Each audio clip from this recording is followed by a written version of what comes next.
Essuula eyokubiri. Awo ne tulyoka tukyuka ne tutambula mu ddungu mu kkubo eriyita mu nnyanja emmyufu nga Mukama bwe yaŋŋamba. Ne twetooloolera olusozi Seyiri ennaku nnyingi. Mukama n'ayogera nange nti, mwaludde okwetooloola olusozi luno, mukyuke mugende ebukiika obwa kkono. Naawe lagira abantu ng'oyogera nti mugenda kuyita mu nsalo y'abaganda bammwe abaana ba Esawu abatuula ku Seyiri, era bo bali batya. Kale mwekuume nnyo mwekka.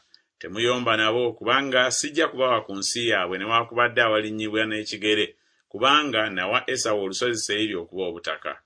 Munaagulanga emmere na ffeeza gye bali mulyenga, era n'amazzi munaagagulanga na ffeeza gye bali munywenga, kubanga Mukama Katonda wakuwadde omukisa mu mulimu gwonna ogw'omukono gwo. Yamanya okutambulako mu ddungu lino eddene. Emyaka gina 40 Mukama Katonda wo ng'abeera wamu naawe, tewabangawo kyewabulwa. Awo ne tuyita ku mabbali baganda baffe abaana ba Esawu abatuula ku Seyiri, mu kkubo lya Alaba okuva mu Erasi ne Ezionigiba. Ne tukyuka ne tuyita mu kkubo ly'omu ddungu lya Mowaabu. Mukama n'aŋŋamba nti, tosunguwaza Mowaabu so tolwana nabo mu lutalo, kubanga sijja kukuwa ku nsi ye okuba obutaka, kubanga nawo abaana ba Lutti Ali okuba obutaka. Abeemi baatuulanga omwo olubereberye, eggwanga ekkulu era eddene era eggwanvu nga Abanaki bwe bali. Era nabo baayitibwa Balefa nga Abanaki bwe bali, naye Abamowaabu babayita Beemi. Era n'Abakooli baatuulanga ne Seyiri olubereberye, naye abaana ba Esawu ne babasikira, ne babazikiriza mu maaso gaabwe, ne batuula mu kifo kyabwe, nga Isirayiri bwe yakola ensi ey'obutaka bwe Mukama gye yabawa. Kale mugolokoke musomoke akagga Zeredi. Ne tusomoka akagga Zeredi. Era ennaku ze twamala kasookere tuve Kadesubanea okutuusa lwe twasomoka akagga Zeredi zaali emyaka 38, okutuusa emirembe gyonna egy'abalwanyi lwe baggweerawo wakati mu lusiisira nga Mukama we yabalayirira. Era omukono gwa Mukama gwalwananga nabo okubazikiriza wakati mu lusiisira okutuusa lwe baggwaawo.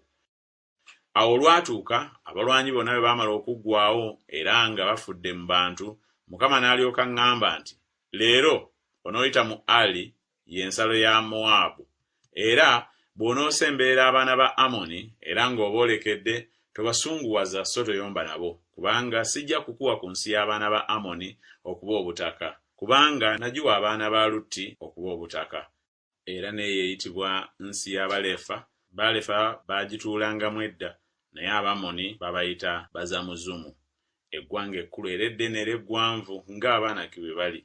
Naye Mukama yabazikiriza mu maaso gaabwe, ne babasikira, ne batuula mu kifo kyabwe, nga bwe yakola abaana ba Esawu abaatuula ku Seyiri, bwe yazikiriza Abakooli mu maaso gaabwe, ne babasikira, ne batuula mu kifo kyabwe okutuusa leero.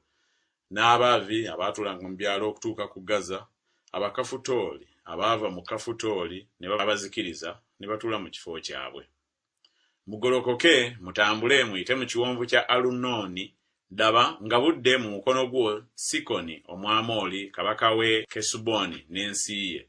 Tanula okugirya olwane naye mu lutalo. Leero n'asooka okuteeka entiisa yo n'ekitiibwa kyo ku mawanga agali wansi w'eggulu lyonna. Abaliwulira ettutumu lyo ne bakankana ne balumwa ku bubwo.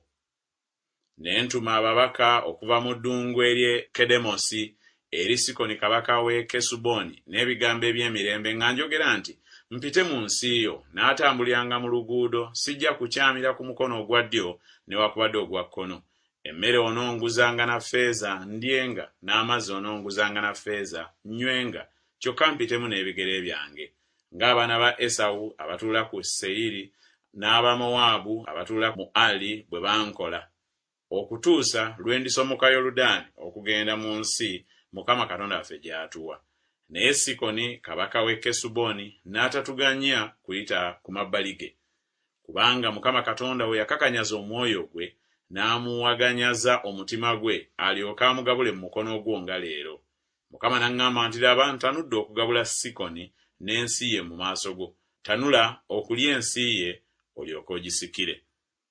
Sikoni n'alyoka asitula okutulumba, ye n'abantu be bonna okulwanira Eyakazi. Mukama Katonda waffe n'amugabula mu maaso gaffe, ne tumutta ye n'abaana be n'abantu be bonna. ne tunyaga ebibuga bye byonna mu biro ebyo, ne tuzikiririza ddala buli kibuga omuli abantu, wamu n'abakazi n'abaana abato. Tetwasigazaawo n'omu, ente zokka ze twetwalira okuba omunyago, wamu n'ebyo bye twajja mu bibuga bye twanyaga. Okuva ku Aloweri ekiri ku mabbali g'ekiwonvu kya Alunoni, era okuva ku kibuga ekiri mu kiwonvu okutuusa ku Gireyaadi, tewali kibuga ekyatulema olw'obugulumivu bwakyo. Mukama Katonda waffe yagabula byonna mu maaso gaffe. Kyokka tewasemberera nsi y'abaana ba Amoni, oluuyi lwonna olw'omugga Yaboki n'ebibuga eby'omu nsi ey'ensozi, ne yonna Mukama Katonda waffe yatugaana.